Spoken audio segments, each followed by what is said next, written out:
Hi, எல்லோருக்கும் வணக்கம். Welcome to உங்கள் நான் கமல் ஹாசன். ஸோ அந்த வீடியோவில் நம்ம கமல் சார் பற்றின ஒரு புதிய தகவல் தான் டிஸ்கஸ் பண்ண போகிறோம். ஸோ வீடியோக்குள்ள போகிறதுக்கு முன்னாடி நம்ம சேனலுக்கு நீங்கள் வந்து புதுசாக இருந்தீங்க அப்படின்னா கண்டிப்பாக சப்ஸ்கிரைப் பண்ணிக்கோங்க. வீடியோ மறக்காமல் ஒரு லைக் பண்ணிக்கோங்க. இப்போ நம்ம வீடியோக்குள்ளே போகலாம். ஸோ இப்போ நம்ம பார்க்க போகிற முதல் டாபிக் வந்து பார்த்திங்கன்னா, நடிகர் சங்கம் கட்டடம் வந்து பார்த்திங்கன்னா கட்டுவதற்காக கமல் சாரும் ரஜினி சாரும் சேர்ந்து வந்து பார்த்திங்கன்னா ஒரு கலை நிகழ்ச்சியில் பெர்ஃபார்ம் பண்ண போகிறாங்க அப்படின்ற மாதிரி அப்டேட் வந்து வந்திருக்கு. ஸோ இதில் வந்து வில்லன் யார், ஹீரோ யார் அப்படின்ற மாதிரிலாம் கேட்க ஆரம்பிச்சிட்டாங்க. ஏங்க, ஆஃப்டர் ஆல் அது வந்து ஒரு கலை நிகழ்ச்சிங்க. மேபி 2 பேரும் சேர்ந்து நடிக்கணும் அப்படின்ற ஒரு அவசியம் கிடையாது. அதை வந்து பாடவும் செய்யலாம். ரஜினி அவர்கள் வந்து சும்மா நின்று ஏதாவது வந்து பேசவும் செய்யலாம். அவங்க 2 பேரும் பங்கெடுத்துப்பாங்க அப்படிங்கிறது தான் பாயிண்ட். தவிர ஏற்கனவே கமல் சார் இதை பற்றி ஒரு விஷயம் பேசியிருக்காரு. நடிகர் சங்கத்துக்காகவே நாங்கள் திருப்பி வந்து பெர்ஃபார்ம் பண்ணுவோம், வருவோம் அப்படின்ற மாதிரி. ஸோ சேர்ந்து பெர்ஃபார்ம் பண்ணுறாங்க நம்ம சொல்லியிருக்காங்க அப்படிங்கிறப்ப சரி, ஓகே, அப்போ என்னவா இருக்கும்?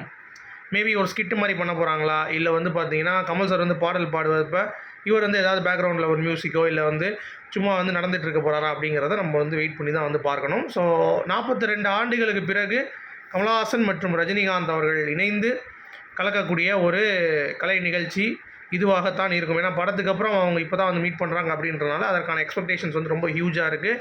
அது மட்டும் இல்லாமல் அது வந்து இங்கே நடக்காது, எங்கேயாவது வெளிநாட்டில் தான் நடத்தும். ஏன்னா அப்போ தான் காசு நல்லா வசூலித்து நடிகர் சங்கம் கட்டடத்தையும் வந்து கட்ட முடியும் அப்படின்றதுனால பிளானிங்.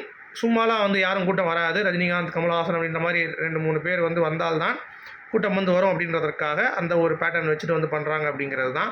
மற்றபடி சப்போர்ட் கொடுத்ததுக்கு ரொம்ப ரொம்ப ஒரு நல்ல விஷயம். இதுக்கு முன்னாடி 2 கோடி ரூபா நிதியுதவி வந்து பார்த்திங்கன்னா கமல் சார் பண்ணியிருக்காரு அப்படிங்கிறது எல்லாத்துக்குமே தெரியும். ரஜினிகாந்தை பொறுத்த வரைக்கும் நாங்கள்லாம் காசெல்லாம் கொடுக்க மாட்டோம், சும்மாவே வா நீங்கள் வந்துட்டாலும் அப்படின்ற மாதிரி தான். ஸோ வெயிட் பண்ணி பார்க்கலாம் என்ன மாதிரி பெர்ஃபார்மன்ஸ் 2 பேரும் வந்து கொடுக்க போகிறாங்க. இதில் வில்லன் ஹீரோ அந்த கான்செப்ட் வந்து இருக்காது அப்படிங்கிற மாதிரி தான் எனக்கும் வந்து தோணுச்சு. ஓகேவா? அடுத்து இந்தியன் 2 விஜய் ஃபேன்ஸ் வந்து பார்த்திங்கன்னா போட்டு ஓட்டுன்னு ஓட்டினாங்கல்ல, அது வந்து இப்போ ரெப்ளிகாவாக கரெக்டாக கமல் ஃபேன்ஸ் வந்து பார்த்தீங்கன்னா போட்டு அவங்கள வந்து அடிச்சிட்ருக்காங்க.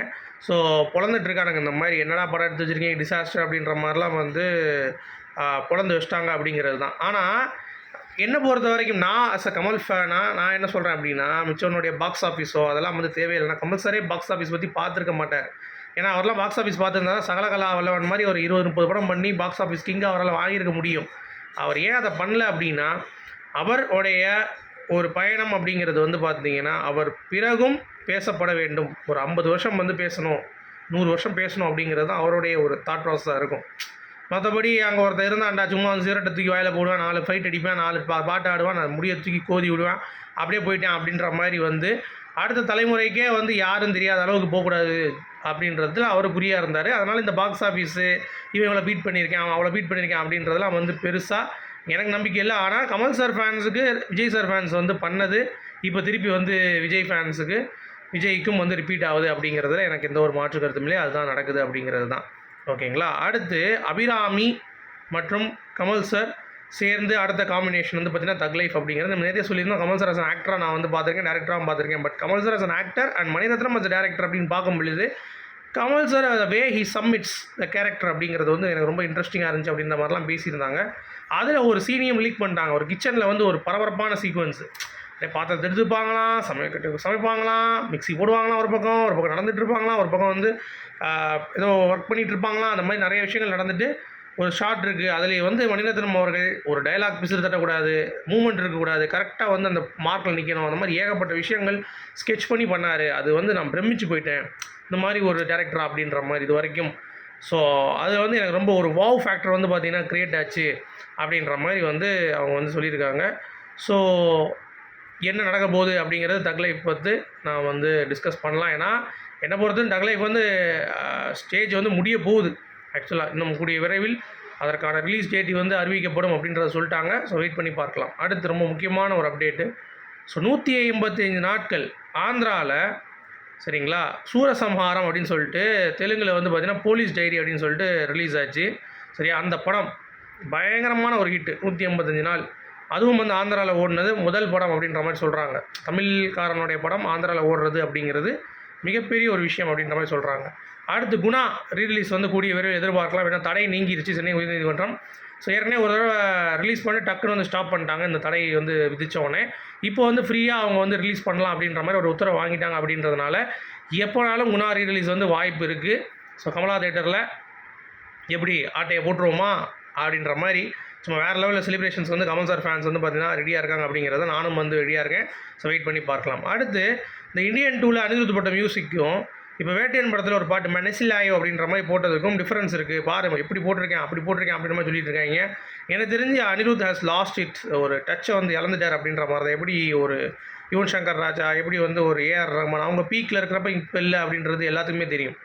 ஸோ அப்படி இருக்கும் பொழுது அனிருத்துக்கும் அந்த பீக் வந்து முடிஞ்சிருச்சு அப்படின்றத சொல்லிடலாம். இது வந்து பார்த்தீங்கன்னா பிம்பிளி பாட்டு இருக்குல்ல டீன்ஸ்ன்னு, அந்த பாட்டில் வந்து கொஞ்சம் உல்ட்டா பண்ணி வச்சுருக்க மாதிரி தான் தெரியுதே தவிர ஒரு யூனிக்னஸ் வந்து அந்த பாட்டில் இல்லை அப்படிங்கிறத பார்க்க முடியுது. ஸோ அனிருத் அவ்வளோதானா அப்படின்ற மாதிரி தான் நமக்கும் வந்து தோணுது. ஸோ வெயிட் பண்ணி பார்ப்போம். அடுத்து 100வது படம் எவனுக்குங்க அந்த தைரியம் இருக்கும்? ராஜபார்வை மாதிரி படம் எடுக்கிறதுக்கு, ஓன் ப்ரொடக்ஷன், அவருடைய ஸ்டோரி சரியா. அப்புறம் வந்து நீங்கள் நல்லா கவனிச்சிங்கன்னா விகே ராமசாமி அவர்களுடைய பேர் கீழே தான் இவருடைய பேரே வரும். என்னடா அது அப்படின்ற மாதிரி நம்மலாம் வந்து இப்போ தனுஷ்லாம் 50 படம் பண்ணார். இப்போ எவெல்லாம் 50 படம் பண்ணாங்களோ நம்ம படத்துக்கே நான்லாம் பெரிய பருப்பு அப்படின்ற மாதிரிலாம் போஸ்டர் டிசைன் இப்படிலாம் இருக்கும். பட் அப்போ வந்து பார்த்திங்கன்னா கமல் சார் வந்து பார்த்திங்கன்னா அதை பற்றிலாம் யோசிக்கவே இல்லாமல் நம்ம வந்து கீழே தான் இருக்கணும், சீனியருக்கு வந்து நம்ம மரியாதை கொடுக்கணும் அப்படின்ற மாதிரி அதை வந்து பண்ணியிருக்காரு பாருங்கள். அது மட்டும் கிடையாது, தேவர் மகன்லேயும் அப்படி தான் சிவாஜி கணேசன் அவர்கள் பேர் தான் முதல் வரும். அதே மாதிரி சத்யாலேயும் அப்படி தான், சீனியர் ஆர்டிஸ்ட் பேர் தான் முதல் வரும், அதுக்கடுத்து அவருடைய பேர் வரும் அப்படிங்கிறது தான் இவருடைய பாலிசி அப்படிங்கிறது. ஸோ சீனியருக்கு ரெஸ்பெக்ட் கொடுக்க மாட்டேன்னு சொல்கிறவங்களா எங்கடா போனீங்க? சீனியர்ஸ்க்கும் கமல் சார் ரெஸ்பெக்ட் கொடுப்பார் அப்படிங்கிறது இதன் மூலமாக தெரிந்து விட்டது. அடுத்து மணிகண்டன், ரஜினி அவர்கள் கூட நான் நடித்தாலும் என்னை பொறுத்த வரைக்கும் நான் கமல் சாரோடைய மிகப்பெரிய ஃபேனுங்கிறது எல்லாத்துக்குமே தெரியும்.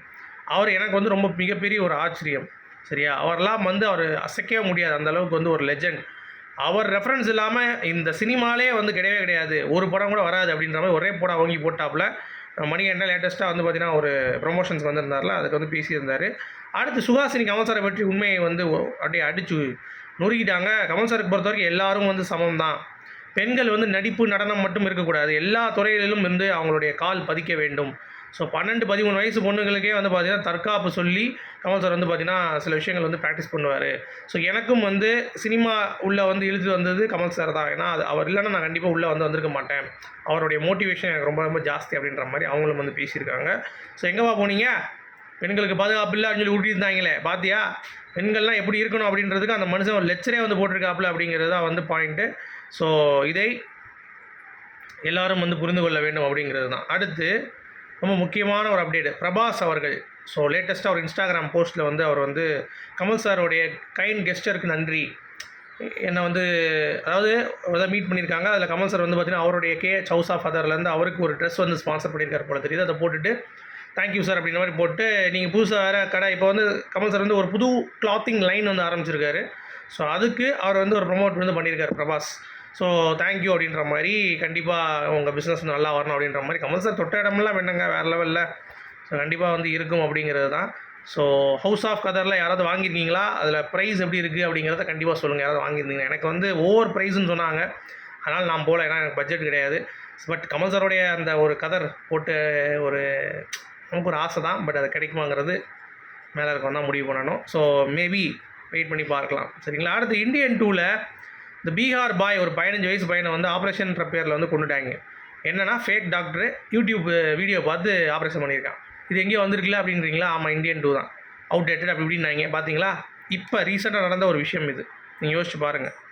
அப்போது கமல் சார் சங்கருடைய அந்த திங்கிங் அப்படிங்கிறது எப்படிப்பட்ட ஒரு திங்கிங்காக இருக்குது அப்படிங்கிறதை நீங்கள் இதன் மூலமாக யோசித்து பார்க்கணும். அடுத்து தக் லைஃப் ஷூட் இரவும் பகலாக வந்து போயிட்டுருக்கு. கமல் சார் லாஸ்ட் வாரத்தில் யூஎஸ் கிளம்பி போகிறாரு. இப்போ நமக்கு வந்து கன்ஃபார்ம் பண்ணிட்டோம். கமல் சார் வந்து பார்த்திங்கன்னா இங்கே தான் இருக்கார், சென்னையில். ஸோ செப்டம்பர் 20க்கு மேலே தான் வந்து பார்த்திங்கன்னா இந்த பொதுக்குழு கூட்டம் ஒன்று கூட்டியிருக்காருல, அதை முடித்த பிறகு தான் கமல் சார் வந்து வெளிநாட்டுக்கு பயணம் பண்ணுவார் அப்படின்ற மாதிரி தோணுது. தக்லைக்கு அவர் போர்ஷன்லாம் முடிஞ்சிருச்சு. பட் போஸ்டர் ஒன்று வந்து சும்மா ரிலீஸ் பண்ணியிருந்தாங்க, ஒரு துப்பாக்கி நிற்கிற மாதிரி. ஸோ ஆக்ஷன் சீக்வன்ஸ்லாம் பிளான் பண்ணிகிட்டு இருக்காங்க. த்ரிஷா, அசோக் செல்வன், எஸ்டிஆர் அவங்களுக்கான ப்ராசஸ் வந்து போயிட்டுருக்கு அப்படிங்கிறது தான் வந்து நம்மளால் வந்து பார்க்க முடியும். ஸோ வெயிட் பண்ணி பார்ப்போம். அடுத்து ராஜ்கமல் ஃபிலிம்ஸ் இன்டர்நேஷ்னல் அவர்கள் வந்து ஒரு வார்னிங் கொடுத்துருக்காங்க. என்ன அப்படின்னா, நாங்கள் எந்த ஒரு கேஸ்டிங் ஏஜெண்ட்டும் வந்து வைக்கவில்லை. நாங்கள் ராஜ்கமல் ஃபிலிம்ஸ் ப்ரொடக்ஷன்ஸ்லேருந்து ஃபோன் பண்ணுறோம், உங்களுக்கு வந்து விருப்பம் இருக்கா, நீங்கள் வந்து நடிங்க, காசு தான் தேவையில்லை அப்படின்ற மாதிரியோ, இல்லை காசு கொடுத்தா தான் உள்ளே நடிக்க வரணுன்ற மாதிரி எதுவும் சொல்லாலும் நம்பாதீங்க. உங்களுக்கு ஃபோன் வந்து ராஜ்கமல் இன்டர்நேஷ்னல் தான் ஃபோன் வரும். ஸோ மற்றபடி எவன் சொன்னாலும் அந்த ஒரு ஃப்ராடு தனத்துக்கு நீங்கள் வந்து நம்பி உங்களுடைய பணத்தையும் உங்களுடைய டைமையும் வந்து விரயம் பண்ணாதீர்கள். எதுனாலும் ராஜ்கமல் ஃபிலிம் இன்டர்நேஷ்னல்லேருந்து தான் வரும், ஏஜென்ட் மூலமாக வராது அப்படின்றத ஆணித்தரமாக சொல்லியிருக்காங்க. அடுத்து கேஜிஎஃப், காண்டாரா அந்த படம்லாம் வந்து தமிழ்நாட்டில் சக்கப்போடு போட்டுச்சு. இதே கன்னட படம் ஒரு படம் தமிழ்நாட்டில் சக்கப்போடு போட்டுச்சு அப்படின்னா அது வந்து பார்த்திங்கன்னா கமல் சார் நடித்த கோகிலா. ஸோ கிட்டத்தட்ட 1978 வந்த படம். அது வந்து பார்த்திங்கன்னா டப்பிங் இல்லாமல் கன்னடாவாகவே இங்கே வந்து 100 நாட்கள் வந்து பார்த்திங்கன்னா படம் வந்து பயங்கர ஹிட் ஆகி அதுக்கடுத்து கேஜிஎஃப், காண்டாரா தான் ஓடிருக்குன்னா பார்த்துக்கோங்களேன். ஸோ எல்லா லாங்குவேஜ்லேயும் வந்து கமல் சார் அடி கால் பதித்து எல்லா லாங்குவேஜும் தன்னுடைய முத்திரையும் பதித்திருக்கிறார் அப்படிங்கிறது தான் வந்து பாயிண்ட். ஸோ உங்களுடைய கருத்துக்கு சொல்லுங்கள். மீன் நாள் இன்னும் சூப்பரான சத்தியமோ அது வரைக்கும் குட் பை.